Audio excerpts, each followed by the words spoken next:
Good morning from the heart of New York City. This is Food School Smarter, Stronger, Leaner podcast dedicated to one thing: to learn and apply to eat better daily. I'm your host, Angela Shurina from Create Yourself That Today, your personal nutritionist, your personal fat loss guru, your fellow biohacker, your personal health and wellness coach, and just someone with a lot of passion for healthy food, healthy eating, nutrition, what we put on our plate daily to improve our health, our well-being, our energy levels, and of course the way we look. I absolutely love helping people to reach the exact look that they want to see in the mirror, and food is a huge part of it. If it's not everything, then it's almost everything. Today is Monday. Happy Monday, everyone. Hope you're gonna have an awesome week. Hope you're gonna crush it. And to do that, of course, you gotta care about what you put on your plate, because that's gonna improve your energy, that's gonna improve how you look, how well you perform mentally and physically. So it's Monday. If not now, then when you're gonna start that healthy eating or diet or healthy habit that you were putting off all the time. Today's episode is about a couple of things.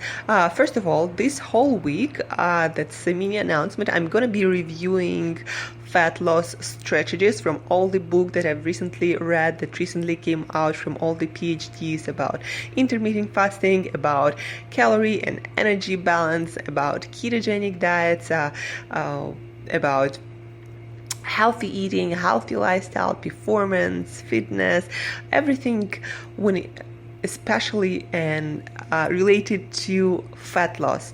Basically, I'm going to review all this information and I'm going to put it in a great blog post. Full version is going to be available for the subscribers. Mini version with all the highlights will be available everywhere. Yeah, by the way, did you subscribe to my Team Lean newsletter? Everything and anything you want to know about fat loss based on cutting edge science and my own experience, go to Create Yourself That Today to sign up. But yeah, reviewing all the books this week, and I'm going to be sharing the highlights every day, of course, on this podcast. Another thing that we are talking about today is intermittent fasting and low carb diets. The reason we are talking about it is I've been asked over the weekend a lot of questions about both, and a lot of people confuse both. Not so much confused, and they think that if they do intermittent fasting, they gotta do low carb diet too. And even though I do both, and low carbohydrate diet tends to help with intermittent fasting because you remove blood sugar spikes, blood sugar fluctuations that remove your energy highs and dips. Although intermittent fasting works amazing with low carbohydrate diet, they are not the same and they do not have to be done at the same time. So intermittent fasting is about when you eat. Low carbohydrate diets are about what to eat. And again, they can be done both together to increase the effects of each other, but they can be done separately, probably not as effective, but there hasn't been really studies comparing intermittent fasting with low carbohydrates diets or together or separately, so it's all like Wild West at the moment. But again, I'm doing intermittent fasting usually from 3 p.m. till 7 a.m. I don't consume anything with calories except my electrolytes. Usually, recent science show that intermittent fasting, when you're not eating, you probably shouldn't consume anything but water and maybe electrolytes.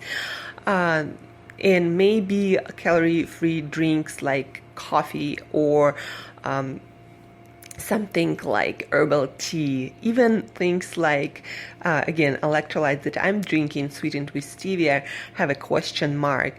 And of course, any kind of diet drinks with artificial sweeteners, for sure, not better not consume during your intermittent fasting, because your body has to process those artificial sweeteners, and in a lot of people, artificial sweeteners create inflammation response, and intermittent fasting you want to use to decrease your inflammation, not to increase it, and help your gut to heal, not to aggravate it more.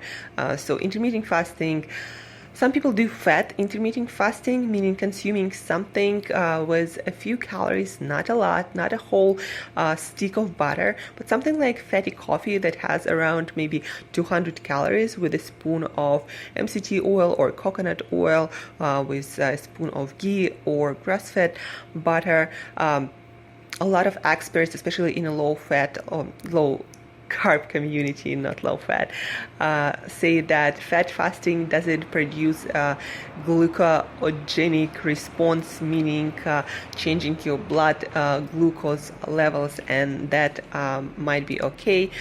And there are some studies showing that fat fasting can produce a lot of the same benefits as fasting with water. So if intermittent fasting with just water is too hard for you guys, then you might add something like bulletproof coffee or some other fatty snack, what they call fat bombs, basically some oil or butter in a package.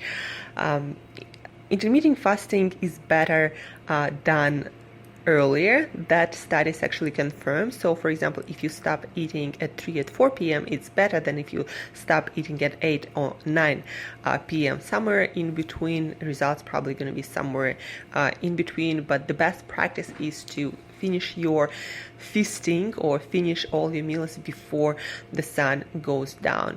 But our digestion peaks in the middle of the day, somewhere between 12 and 3. That's when you would usually have your lunch. So that's the best time to consume the biggest meal, and probably, if not finish your meals, then have the biggest meal and have maybe something lighter around 6 o'clock, also before the sun goes down, and do something active like a walk after, and that's going to be perfect intermittent fasting.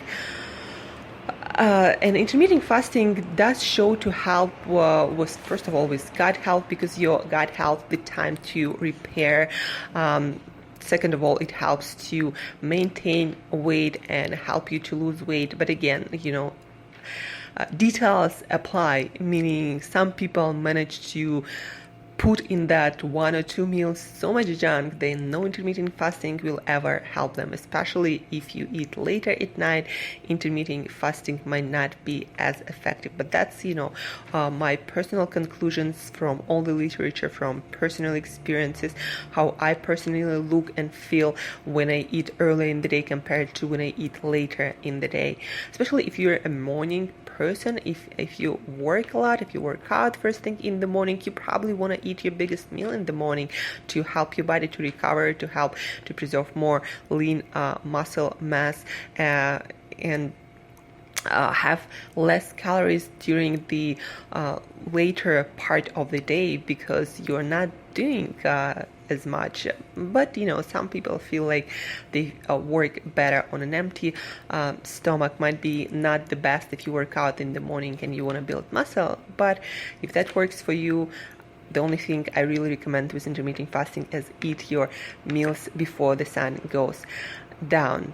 And when it comes to low carbohydrate diets that again are not the same as intermittent fasting, and you don't have to restrict your carbs if you don't want to, doing intermittent fasting, you might not need to. If you're really good with intermittent fasting, eating healthy food, but maybe on a higher side of carbohydrate consumption, so you might try both and experiment.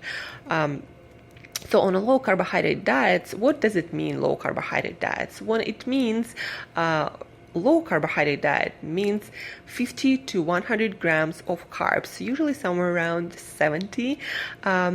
Net carbs, meaning carbs minus fiber. That's what most books mean when they count carbs. Fiber from vegetables, from nuts and seeds, from fruits. Don't be caught in the trap of a lot of companies who say net carbs, but then they have like sugars in their products. So make sure that when you count carbs, you count everything except for the fiber naturally occurring in fruits and vegetables. And for low carbohydrates diets, it's 50 to 70 to 100 in some literature carbohydrates per day. And of course, you want to consume your carbohydrates around your workout and earlier in the day. Ketogenic diet tends to be lower than 50 grams, and a lot of people do lower than 30. Then moderate carbohydrate consumption is somewhere between 100, 175, 70 to 175, depending, on what you read. There is no such strict definition. And then high carb diet, usually considered to be something over 150, 175 of carbohydrates per day.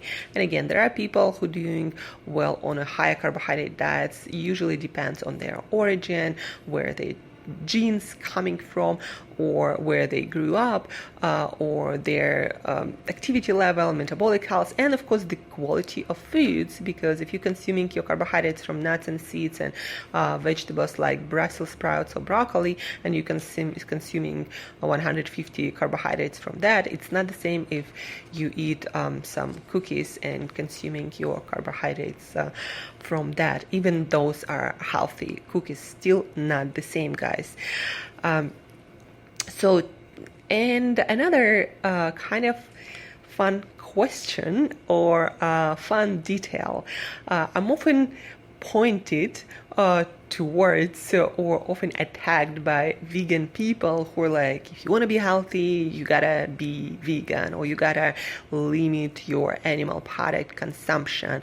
That is healthy, and often then I find out that those vegans have some kind of metabolic issue like pre-diabetic or something else, and they find a reason why they are so, because they were eating animal products sometime in the past or something, some bullshit like that. But guys, you don't have to be vegan or vegetarian to be healthy. We did not got sick as a society and obese because we were eating some grandma's chicken soup and we were drinking milk from the cow, right from the cow. We got sick because we started processing our foods, plant and animal foods, and actually a lot of junk foods consumed are so addictive because of plants. Sugar comes from beets, come from sugarcane. Processed grains come from grains. High fructose syrup comes from corn. All the soy stuff comes from soy. And the animal products, of course, got worse, all the factory farming, all the antibiotics and growth hormones.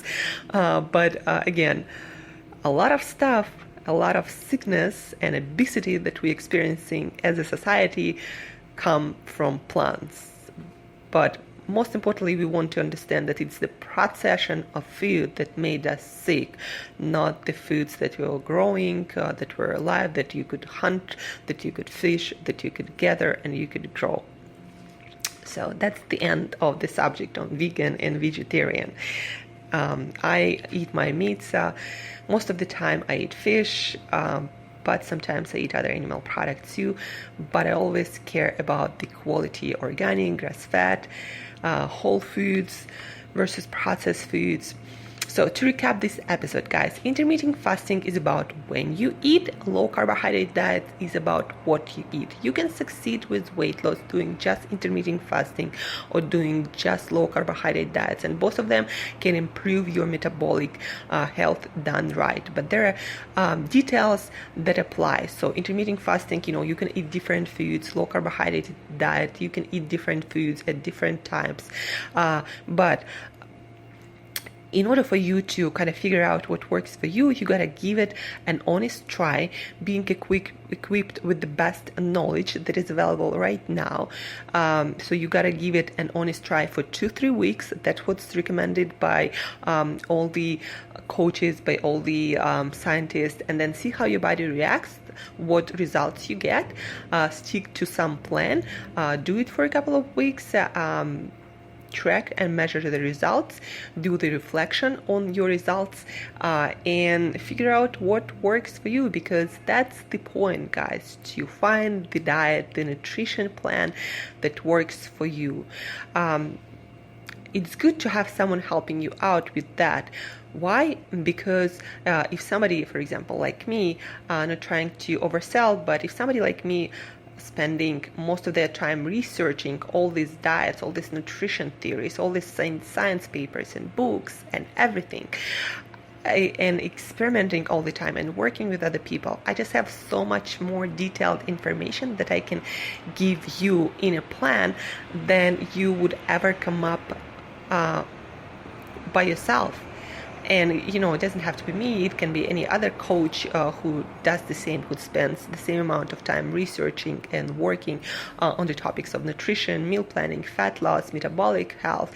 So just having someone who knows much more than you will save you a lot of energy and time. And I am available for coaching. Shoot me an email to Angela@createyourself.today if you need help with your meal nutrition plan, with your fitness and lifestyle plan, for fat loss, for fitness model body like. I'm also competing in the Worlds in Vegas soon, guys, so mastering even more this area on a world class level. So shoot me an email if you've been stuck with your weight, with your health, if you're not satisfied with the way you look, with the way you feel, and you want to have good nutrition, meal plan, fitness plan, lifestyle plan available for remote coaching, and also New York City if you happen to be here. Anyway, that's all for today, guys. Intermittent fasting, low carbohydrate diets, vegan diets. If you have any questions about that or anything, reach out to Angela@createyourself.today, Angela@createyourself.today. Stay tuned for all the episode about cutting edge science of fat loss from all the different books and research this week. And till next time, guys, have an awesome Monday, crush it, and eat better daily.